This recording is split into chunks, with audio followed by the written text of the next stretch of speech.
ఖచ్చితంగా సార్. అంటే మీరు రాజకీయాల్లో ఇన్ని సంవత్సరాల నుంచి ఉన్నారు. ఒక ప్రతిపక్షం ఉన్నప్పుడు వాళ్ళు సముచితంగా వాళ్ళు అడగాలి, సముచితంగా మీరు చెప్తే ప్రజాస్వామ్యంలో అవసరం. కానీ ఇప్పుడు ఆ నాయకుల్ని ఎవరైతే మారల్స్ వాల్యూస్ లేని నాయకులు అని మీరు అంటున్నారు, వాళ్ళందరూ వస్తుంటే వాళ్ళకి హారతి పళ్ళెం పెట్టి మీరు స్వాగతం పలుకుతున్నారు పార్టీలోకి. ఎక్కడ ఫిల్టరింగ్ ఉండట్లేదు, ఎవరు వస్తే వాళ్ళు చేర్చేసుకుంటున్నారు. పైగా మీకు బలం కూడా అవసరం లేదు, ఇండిపెండెంట్గానే బలం ఉంది. రెండోది, ఇటీవల మన ఈవిడ టీకా అరుణ గారు కుటుంబాన్ని కూడా విడగొట్టింది టీఆర్ఎస్ పార్టీ, వాళ్ళ అక్క తమ్ముడిని కూడా అని చెప్పి ఆవిడ బాధ వ్యక్తం చేశారు. ఎందుకు అంత అవసరం ఉందా? అందరినీ చేర్చుకునే అవసరం ఉందా? ఇక్కడ మనం గమనించాల్సింది,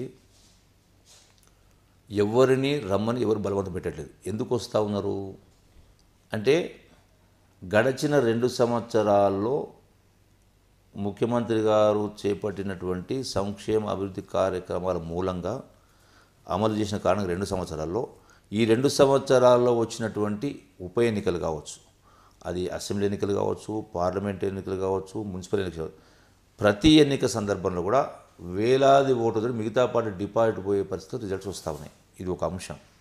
ఏ ప్రజాప్రతినిధి కూడా ఏం చేస్తారు అంటే, ప్రజలు కూడా ఆ దిశగా మళ్ళినప్పుడు కింద వాళ్ళకి బేస్ పోతూ ఉంది. అంటే వాళ్ళని పట్టించుకునేటువంటి ప్రజలు లేకుండా పోతున్నారు.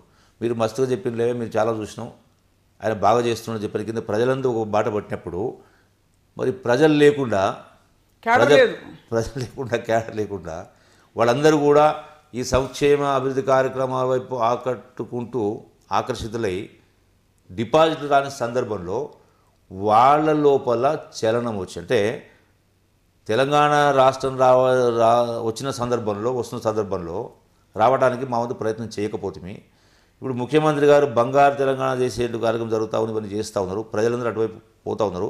మేము ఉండి ఏం చేయాలి?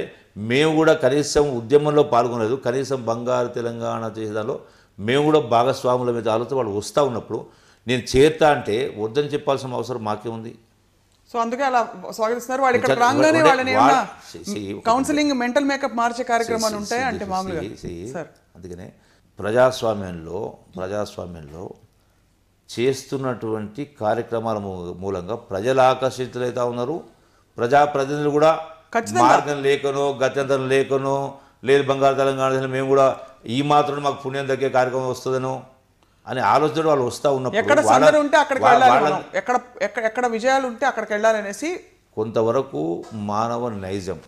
అందుకే ఫస్ట్ స్టార్టింగ్ చెప్పిన సిస్టమ్స్లో, అంటే ఒకనాటి 40-50 సంవత్సరాల కింద ఉన్నటువంటి ఆలోచన పరిస్థితికి వ్యక్తులకు ఈనాడు దానికి కొంత వ్యత్యాసం ఉంది. అది మారాల్సిన అవసరం ఉంది.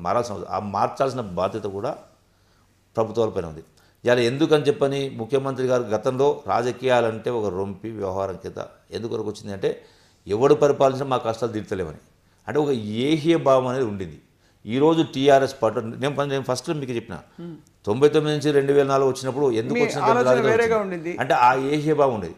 ఈరోజు నేను గర్వంగా ఫీల్ అవుతా ఉన్నా. ఎందుకంటే ఈ 60-70 సంవత్సరాలు పరిష్కారం కానటువంటి సమస్యలు ఈ 2 సంవత్సరాలు జరుగుతూ ఉన్నాయంటే డెఫినెట్గా I'm feeling proud of to be in the TRS party ఉండడం నాకు గర్వంగా అనిపిస్తూ ఉంది. అంటే సమస్యలు పరిష్కారం అవుతున్నాయి. అంటే అందుకే నా పరిష్కారం కాకపోవడానికి ఇన్ని సంవత్సరాలు వనరుల నుండి సంపద ఉండి కేవలం ఒక చిత్తశుద్ధి, నిజాయితీ, పట్టుదల లేక ప్రజల గురించి ఆలోచన చేయని కారణంగానే ఇవన్నీ గతంలో జరుగుతూ ఉన్నాయి.